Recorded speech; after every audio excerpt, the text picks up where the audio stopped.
നമ്മുടെ മരുഭൂമിയിൽ കാണുന്ന പച്ച മുള്ള് തിന്നുന്ന ജീവിയാണ് ഒട്ടകം. അതുപോലെ മനുഷ്യന് മുള്ള് തിന്നു. നിങ്ങളൊന്ന് ആലോചിച്ച്, നമ്മൾ നല്ല മുള്ള്. എൻ്റെ നാട്ടിലെ കമ്പളക്കാട് 5-8 വർഷങ്ങൾക്ക് മുമ്പ് ഒരു ക്രിസ്ത്യാനിയായ ഏറ്റവും വലിയ ധനാഢ്യനായ ഒരു മനുഷ്യൻ മരിച്ചത് മുള്ളു തൊള്ള കുടുങ്ങിയിട്ടാണ്. മീനിന്റെ മുള്ളു തൊള്ള കുടുങ്ങിയിട്ടാണ് മനുഷ്യൻ മരിച്ചത്. അപ്പൊ മുള്ളു തിന്നുന്ന ഒരു സമൂഹം, നല്ല ശുദ്ധമായ സ്വാദുള്ള വെള്ളം കുടിക്കുന്ന നാം ദുർഗന്ധം വമിക്കുന്ന വെള്ളം കുടിക്കേണ്ട ഒരു സാഹചര്യം നരകത്തിലുണ്ടാകും. അതേത് വിഭാഗമാണ്? സക്കാത്ത് വീട്ടാത്തവരാണ്. മുഹമ്മദ് റസൂലുള്ളാഹി. നമ്മുടെ ദിക്ർ സ്വലാത്ത് മജ്ലിസ് നൂർ വാർഷികം കഴിഞ്ഞപ്പോൾ ഒരുപാട് ആളുകൾ അതിലേക്ക് അകമടിഞ്ഞ് ആത്മാർത്ഥമായി ഒരുപാട് ആളുകൾ സംഭാവന ചെയ്തു, ഒരുപാട് ആളുകൾ സ്വതക്ക നൽകി. എന്നാൽ ഇപ്പുറത്ത് നമ്മുടെ ജീവിതത്തിന്റെ വിഹിതമായ സക്കാത്ത് മാറി നിൽക്കുകയാണ്. ഇത് കൊടുക്കാൻ ആരും തയ്യാറാവുന്നില്ല. അത് കൊടുത്തിട്ടില്ലെങ്കിൽ കുഴപ്പമില്ല, ഇത് കൊടുത്തിട്ടില്ലെങ്കിൽ വലിയ അപകടമാണ്.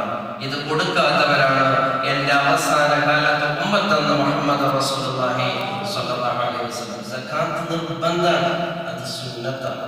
സുന്നത്തിനെ നാം ഒന്നിക്കുകയും നിർബന്ധത്തിനെ നാം മറച്ചു വെക്കുകയും ചെയ്യും. അത് ഏതൊരു കാര്യം, നമ്മൾ ഏതൊരു പരിപാടി വെച്ചാലും 12 വരെ നമ്മൾ സജീവമായിട്ടുണ്ടാവും. പിറ്റേന്ന് സുബഹിക്കാനുണ്ടാവില്ല, അന്ന് വിഷയമില്ല. ഫർദാക്കപ്പെട്ട വിഷയവും സുബഹിയും നഷ്ടപ്പെടുത്തി മറ്റുള്ള ആവശ്യങ്ങൾക്ക് വേണ്ടി, കല്യാണമായാലും ആഘോഷങ്ങളാണെങ്കിലൊക്കെ നമ്മുടെ നിസ്കാരം ഭയാക്കപ്പെടുന്ന ഒരവസ്ഥ അല്ലാഹു തആല സലാമത്താക്കുമാറാവട്ടെ. സ്വതക്കന്റെ കാര്യം നല്ലോണം, സക്കാത്തിന്റെ കാര്യം നല്ലോണം ശ്രദ്ധിക്കണം. നിർബന്ധമാക്കപ്പെടുന്ന കാര്യം നാം വീട്ടിയിട്ടില്ലെങ്കിൽ നരകത്തിൽ നമുക്ക് ലഭിക്കുന്ന ശിക്ഷ ഇത്രമേൽ കഠിനകഠോരമാണ്. മുഹമ്മദ് റസൂലുള്ളാഹി സ്വല്ലല്ലാഹു അലൈഹി വസല്ലം തങ്ങൾ മൂന്നാമതായി ഒരു കാര്യം കൂടി ഓർമ്മപ്പെടുത്തി.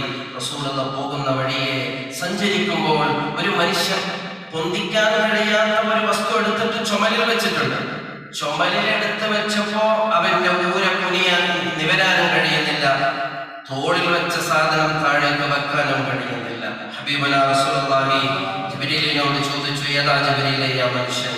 ഹാദാ റജുലുൻ മിൻ ഉമ്മത്തിക അലൈഹി അമാനത്തുൻ നാസ്, ജനങ്ങളുടെ വിശ്വസ്തത നഷ്ടപ്പെടുത്തുന്ന ആളാണ് എന്ന് മുഹമ്മദ് റസൂലുള്ളാഹി. നമ്മളെ വിശ്വസിച്ച് ഒരു സാധനമോ ഒരു വാചകമോ പറയരുതേ, ആരോടും പറയരുതട്ടോ, എന്നോടായതുകൊണ്ട് പറയാറുണ്ടോ എന്ന് പറഞ്ഞിട്ട് നമ്മളോടൊരു കാര്യം ഏൽപ്പിച്ചാൽ നമ്മള് പോയി ചിലപ്പോൾ ഓന്റെ ചെരുപ്പടിയുടെ ശബ്ദം നമ്മുടെ കാതിലിങ്ങനെ അലക്കുന്നുണ്ടാകും.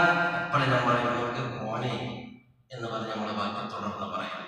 വിശ്വസ്തത നഷ്ടപ്പെടുത്തി കളഞ്ഞാൽ അവരുടെ ശിക്ഷ നരകത്തിൽ സജ്ജമാണെന്ന് മുഹമ്മദ് റസൂലുള്ളാഹി. അതുകൊണ്ട് പ്രിയമുള്ളവരെ, വലിയ ഒരു സന്ദേശമാണ് പരിശുദ്ധ മിഅ്റാജ് നമുക്ക് നൽകുന്ന സന്ദേശം.